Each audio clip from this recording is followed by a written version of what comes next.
just in the morning, wake up and 3 things you're grateful for. It's so simple. Yeah. It could be your family. You might not have any family. A lot of people don't. But just anything. There's also practicing that gratitude as well, like every day. Yeah, like not just writing down those 3 things, but actually sitting there and thinking about why you are grateful for. Like I'm grateful right now because I hate public transport. I'm just gonna put it out. I fucking hate it, and I'm in a car driving instead of having to get. Where are we going? Penrith. What's it called? Glenhaven, Glenwood, Glenbrook. Glenbrook. There we go. We're going to go Glenbrook. Going to see my brother. I haven't seen him in a couple of months, so I'm pretty excited. Anyway, getting back to it. Sorry. So yeah, I just woke up, man. Writing things down that you're grateful for.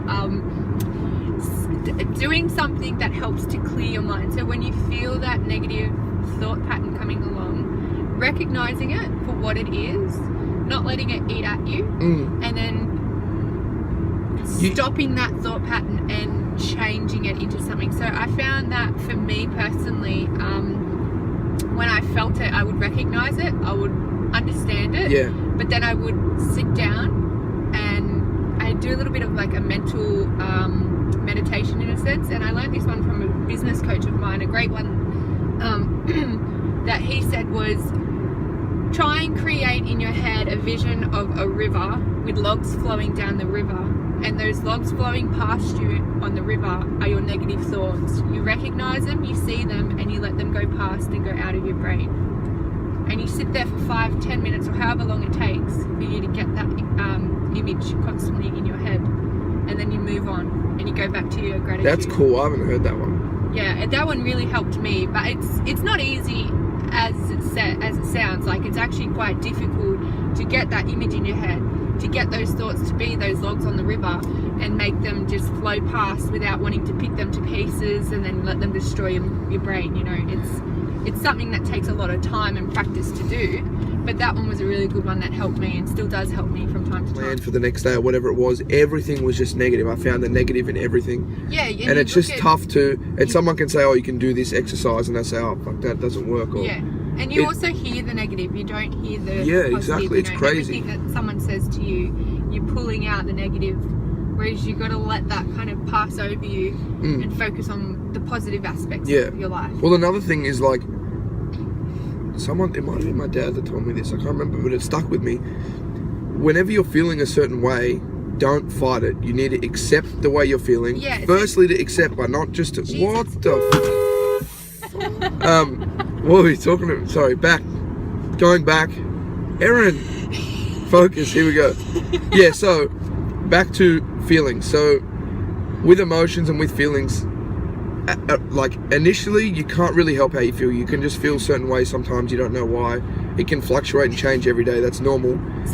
But you need to first accept how you're feeling. And that goes back to what I just said, recognizing your thought patterns. So it's something that is so hard to do, but once you understand the concept of recognizing your thought pattern, like my coach, so I have quite a few different coaches around me, mainly for business, and my coach, he said to me, you need to, because I used to slip into this negative thought about my business, you know, I'd gain clients, I'd lose clients, and then I'd start thinking about the past, and it would just do this massive circle. And he goes, you need to recognize those thoughts. So when you start thinking about them, sit there and go, okay, that's really interesting that I'm thinking about it, but I'm not going to let it affect me. I'm going to understand it, I'm going to recognize it, and then I'm going to take a step forward and move on. Yeah, and you need to understand as well, it takes time. If you have it as a 10 and 1 being you're completely over it and you're good, if you're at a 10 and then it goes to a 9, so it's just that little bit better. I mean, in the grand scheme of things, it doesn't seem like much, but as a matter of perspective, you're better already. So that's going to help. So it's just about that little bit of improvement every day. If you can do that once a week and you can kind of move past it in a few months, that's very, very quick, but it takes time. It's a long process. But the point is, you just need to get a little bit better. Cyclists! I'm sorry. Look, can we show them? Just flip the phone. Look at that. Honestly. And it's like... Look at that. Can you beep? Honestly. No, I can go around. Just beep. Though. No, you can't. Look at it. I can. Why? Why? Yeah, so back to saying, I know I've lost it, what we were saying. People you hang out with. Getting rid of the people. If The right people will come to you once you find yourself. I don't even know where I'm going. You don't know where you're going? I can't remember this road. We'll figure it out. That's all good. The right people will come to you when you figure out yourself. Yeah, sorry it's a bit scrappy. I just woke up and Erin's trying to find her way driving here. Oh my god. Oh my god. Okay, so I got some extensions in my hair. Some extensions. Hair. It's rope. It's not rope. She thinks she's Rapunzel. It's just, oh my god, it's sad. Anyway, back to being... The guy that's wearing his girlfriend's sweater. I'm not wearing... It's a cardigan and it's nice. And why do you have to fucking... What's wrong with what I... This morning, she was supposed to... How they're impacting your life. If they're not benefiting your life, it's tough, but cut them out. Because honestly, what are you doing to yourself? You're hanging out with someone to save yourself feeling bad for a week and it's going to affect you for the rest of your life. It's really not worth it. No. Really, really need to take a look at the people around you and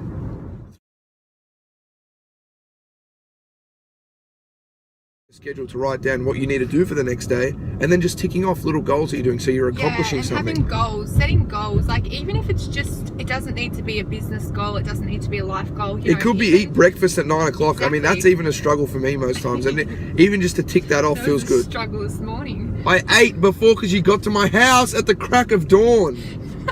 Jesus Christ. Anyway, moving forward. Fucking hell. Come on. Moving forward.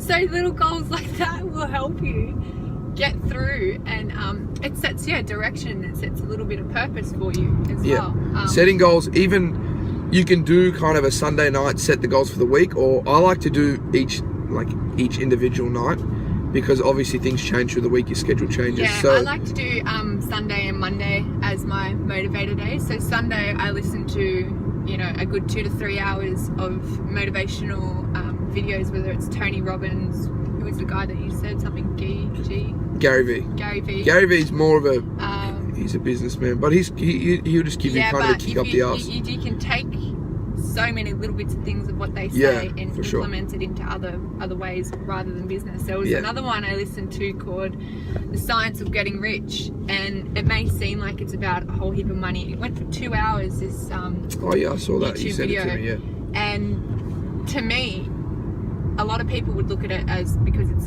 got the heading The Science of Getting Rich, all about money, but you can take so much from that video about how to understand your mind, how to understand the thought patterns in your mind and how to change them. So I do a lot of things like that on a Sunday, and then I set my goals, and then on a Monday I sit down and I start working out how I'm going to implement those and achieve those goals throughout the week. And then by Saturday, generally I feel really, really like I've achieved everything in that week, because Sunday, Monday I've set those goals and I've worked towards them. So I think goal setting is a